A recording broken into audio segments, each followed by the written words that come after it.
Alright, so we're in the mountains on a little weekend getaway, getting ready to do a little hiking. And while I'm waiting on my wife to get ready, I thought I'd come out here and answer another question and do it in a better setting, hopefully with more light than my back porch. So I get a lot of questions now with all the newbies, as they like to say, people coming to my channel about people are shocked that when I mentioned that the Sasquatch visited my house and did for several years. And I live in a small rural neighborhood. It's a city, a small city, but you know, I live in a neighborhood. Now you can take a stone's throw and hit farmland, and I'm not far from a river. So yes, I'm in a neighborhood, but it's not like, you know, downtown Chicago neighborhood. It's a rural small town about 30 miles from the Smoky Mountain Park, and you know, we've got all kinds of good stuff, lakes and rivers and mountains, and so I live in what I think is one of the best places in the world to live. But what people need to understand is when you start researching these things, that usually about a year to 2 years into it, if you're seriously into it and you're actually finding these things and they're interacting with you, they will follow you home. You give them permission. The act of seeking them out and consciously wanting to have an encounter with them is a way that it's one of their rules. And when you do that, then you give them permission to follow you home. And you know, ignorance no excuse for the law, so to speak. So you don't have to know the rule. It's the fact that you sought them out. You gave them permission to follow you home, and they will, and they do. And it doesn't matter where you live. I mean, I've had people in apartment complexes in big cities say, you know, they came out of their apartment and it was standing, you know, across the parking lot and beside the dumpster. So, you know, I'm not here to explain it or tell you how they do it. I have theories, but that's all they are, is theories. All I can tell you is they showed up at my house. They left footprints. They ate dog food, and I proved that. I mean, I literally would take the dog food, had a dog food, had a tub. We had outside dogs, and we kept the dog food in that tub.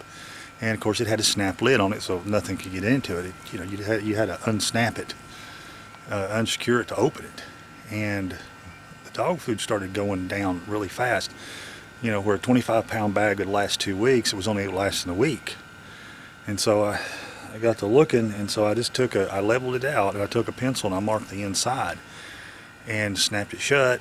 And then the next morning when we went out, the dog food was down about an inch. Now it was leveled back out, but it was down an inch.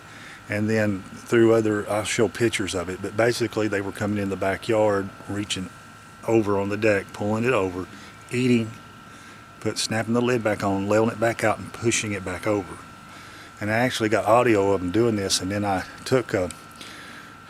had a run in the middle of my backyard, so I put the dogs all on one side and kept them off the side, you know, where the deck was, and they were coming in.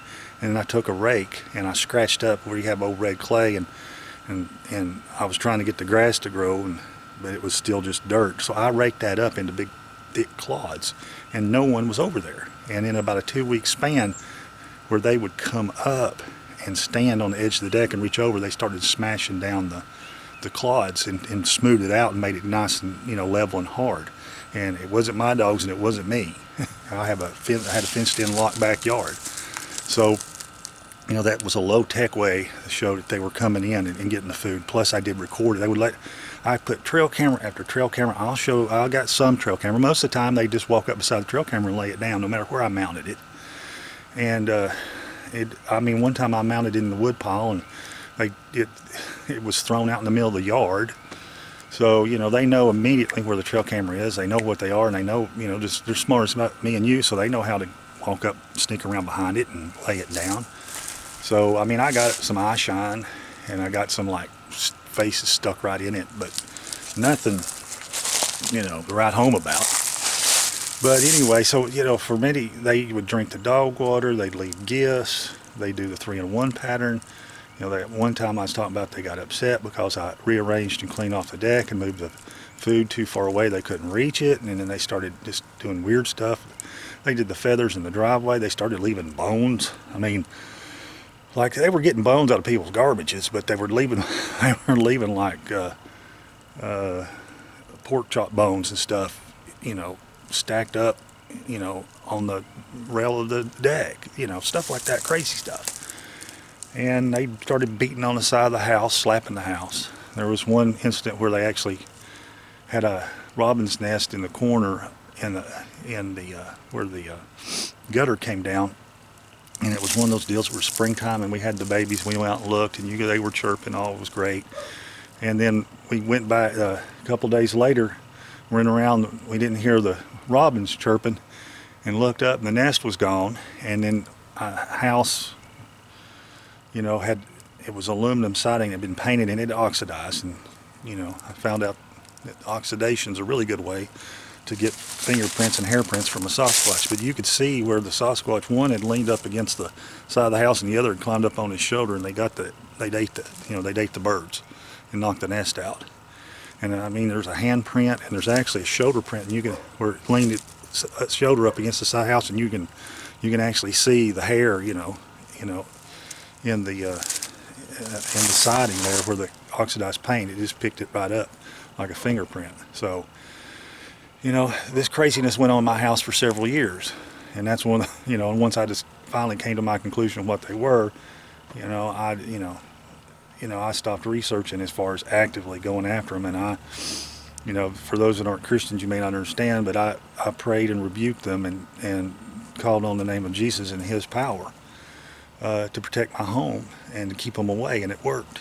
Every time we tried that, it's worked. You know, people can, you know, wrinkle their nose at that and say, well, that's a bunch of, you know, crock of crap, and that's fine. But all I can tell you is it worked for me, and I've got several other people with testimonies where it's worked for them. And so I've only, you know, I'd say it's worked 100% of the time. There's one case where it's not worked, and but that's it. And this is a real unusual case. And so anyway, you know, so that's what's going on at the backyard, and I know a lot of people are going to be shocked by that, and I ain't going to be able to believe that, but you got to understand, you don't understand the rules of these things, and you can never say never with these things. When someone gets on my channel or someone sends me an email and says, well, I just know. No, you don't know. You don't have a clue, right? You just don't know. I don't care how many degrees you have, whether you're a doctor or whatever. You don't know. You don't know what they're going to do, where they're going to do, and why they're going to do it. And so don't send me an email telling me, because, you know, and if you don't want to believe it, that's fine. I really don't care. But for those who are interested, you know, that's what was going on at my house. Real quick, even in summer of 2012, it got crazy around my house, and there was a juvenile about my height, and the next door neighbor saw him. He was literally in a tree, and it was in April. They had just done a cookout. I was not home. The Sasquatch was about 15 foot up the tree watching him, and my neighbor's wife said, there's somebody in that tree. And my neighbor he's a policeman, so he went and got his gun and his flashlight, and came back out and did the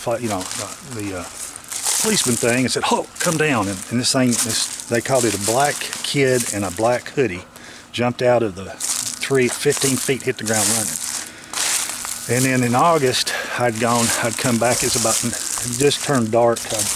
I'd made a store run, and the policemen were in my driveway. There was two of them, lights flashing, everybody's radios going off. And I said, "What's going on?"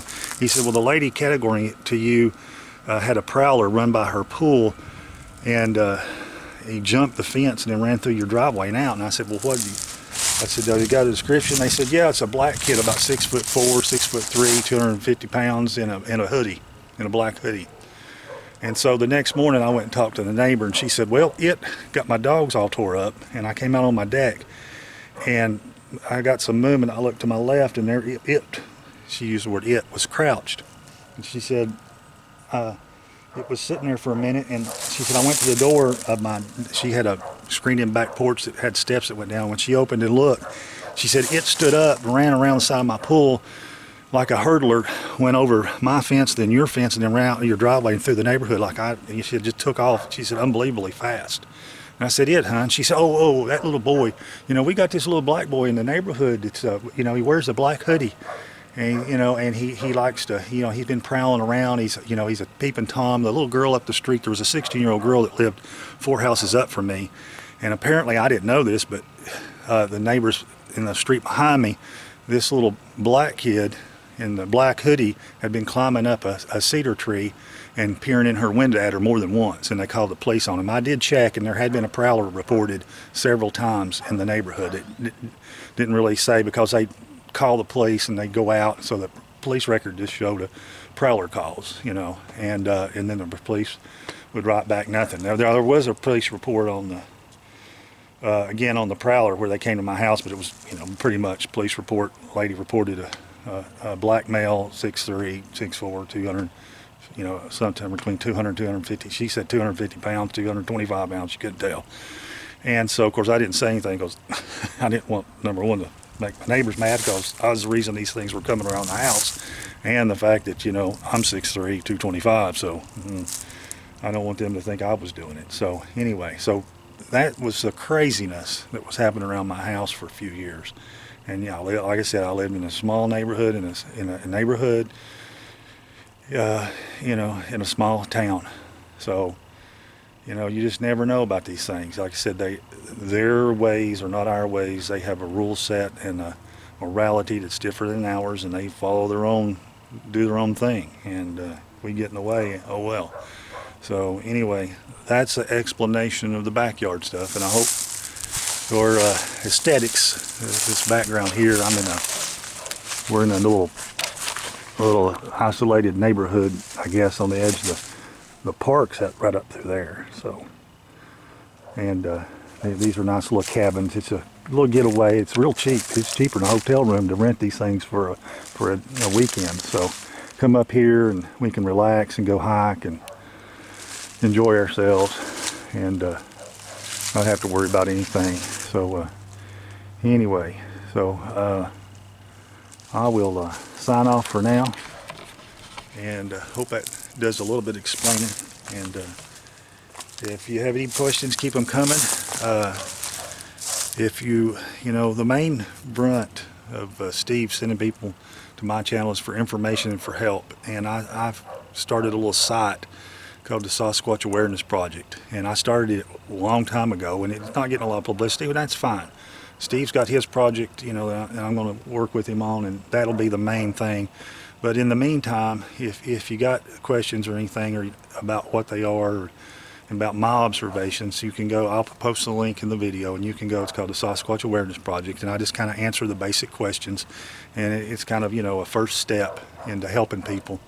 And you can also send me emails. My email, bf.field.journal@gmail.com. I'll put that link in there too. If you need help, if you've seen these things and are having issues and trouble with them, you know, just need to tell your side of it. Tell your story. You know, I don't even like story. Tell your encounter. Tell what happened to you. And I'll be glad to listen. And I'm definitely no expert, and I don't have any degrees in psychology or any other, you know, anything like that, but I definitely will listen. And I mean, I've had experiences, and I can definitely relate to a lot of things that people have had happen to them. So if you need help, if you're having trouble dealing with some encounters you've had or ongoing problems with these things, just let us know, and we'll do the best we can to help you, because it's all about helping people, you know, and you know, moving forward and getting out of the, you know, the circle, you know, and chasing tree breaks and stuff. So anyway, I'll stop rambling, as other friends of mine are fond to say, and the dog's about to lose her mind. We're getting ready to go on a hike, and she knows it. So I'll sign off, and y'all be safe out there, and we'll talk to you later.